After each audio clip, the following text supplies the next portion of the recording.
ibinibintang nila yung baha, no? Kay Pangulong Bongbong Marcos. Pero eto sa kanila ho, halos Davao na, mga kababayan. Nasaan yung mga flood control dati ng dating Pangulo na dapat gagana? Sabihin mo na lang, sige, kahit na Pangulo siya, dapat buong Pilipinas. Na po, yung sa Davao na lang. Sa Davao na lang ho, mga bossing, 51 billion. Alangan namang iwanan ng dating Pangulong Duterte ang Davao. Di ba ang sabi nila noon, kumbaga walang maiiwan, buong bansa, sama-sama. Lalo pa kaya yan, bayan nila yan.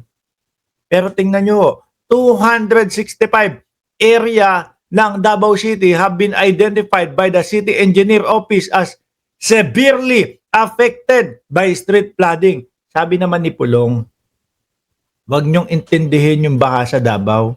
Humuhupa naman daw.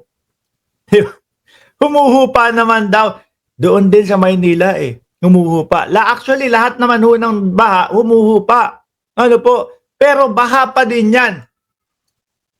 Na dapat kahit bumuhos ang napakaraming ulan, kahit bumuhos ang walang katapusang ulan, wala pa ding baha yan, mga bossing. Dahil gumagana yung mga flood control. Nasaan ho yun? Parang wala na ho tayong makita, parang hindi gumagana. According to a report by GMA Super Radio Davao, Janice Luis Esparcia, office in charge in the City Engineering Office, said during the session of the City Council that 140 of these areas are in the first district, 69 are in the second district, and 56 in the third district based on data from the City Disaster Risk Reduction and Management Office. Mark, bumuhos na naman ang malakas na ulan kaninang hapon. Gawa ng habagat. Maraming lugar ang binaha dito sa Metro Manila. Panigurado pati doon, no, sa Davao. Tsaka yan, mga kababayan, sabi ko nga ho kung talagang merong mga flood control na ginawa noong panahon ni dating Pangulong Duterte, efektibo pa din ho hanggang ngayon yan. Gumagana pa din ho hanggang ngayon yan, mga bossing. Hindi naman po, eto, gagawa tayo ng flood control ngayon. Para to sa ngayong taon na to, hindi naman ho ganyan Pangmatagalan ho yan, mga bossing. Pero nasaan? Yung bulto-bulto at yung napakarami na sinasabi nila na flood control ho. Diba? Duterte defend budget chief Ben Diokno from allegation on budget insertion.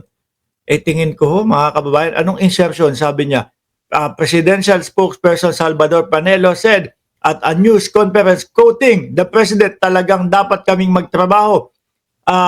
Maggawa niyan. Executive niya ang gumagawa ng budget kasi parang ang dating ay hindi ka pwedeng maglagay. Talagang ilalagay mo nga sa budget iyon. No? Pero ang tanong ng mamamayang Pilipino, nasaan nga ako? Bakit hindi gumagana? Bakit hindi umabot? Ito pong 3 taon pa lang pagkaalis ng ating dating Pangulo sa kanyang panunungkulan at pagpunta po doon sa The Hague, pagpunta doon sa ICC. Bakit wala na? Baka ano nga? Baka nga mga ghost din. Baka mga ghost project din ho, mga kababayan. Biruin mo, no? Dumadaan ang panahon, halos taon-taon, may pondo, may budget, tapos makikita mo, karamihan pa, billion-billion pa, mga bossing. Karamihan pa, billion-billion pa ho, yung mga flood control. Ano po? Tapos ito, palala ng palala, yung baha sa Pilipinas. At dyan na nga po umabot sa punto na ang ating Pangulo ay siya na mismo ang nagsiyasat, nag-imbestiga, umalam, pumunta doon sa lugar para malaman bakit nga ba lagi pa ding nagbaba sa dami ng mga budget, sa dami ng mga proyekto ng flood control dati bumabaha. Ayun. Madami ang nakita na sinasabi nilang complete na pero walang nailagay kahit na isang hollow block. Biruin niyo ho yun, mga kababayan. Sabi nga ni Boy Dila, ginagahasa ang pondo ng bayan. Biruin nyo ho. Ay, tapos ang pagmumukain ng mga DDS, naku si Bongbong Marcos may kasalanan yan eh, baha. Naku si Bongbong Marcos ang dapat sisihin dyan sa baha na yan eh. Akalain nyo ho yun mga bossing. Samantalang nung panahon ng dating Pangulong Duterte, sabi nila, nako, flood control, napakaraming flood control na ipinagawa. Tapos yung mga DDS naman, tatak Duterte yan. Eh dapat hanggang ngayon gumagana pa din yan. Dapat hanggang ngayon, napapakinabangan pa din ng tao yan. Sana November 1, makulong na po. Sino gusto mong ikulong? Romel Snoop, no? Makulong na po yung mga ghost na yan. Yung mga ghost. Sabi ni Tata, sana kada baha pwedeng manggulpi ng politiko at district engineer contractor. Pero ito. No, kabayan ko, kapatid ko.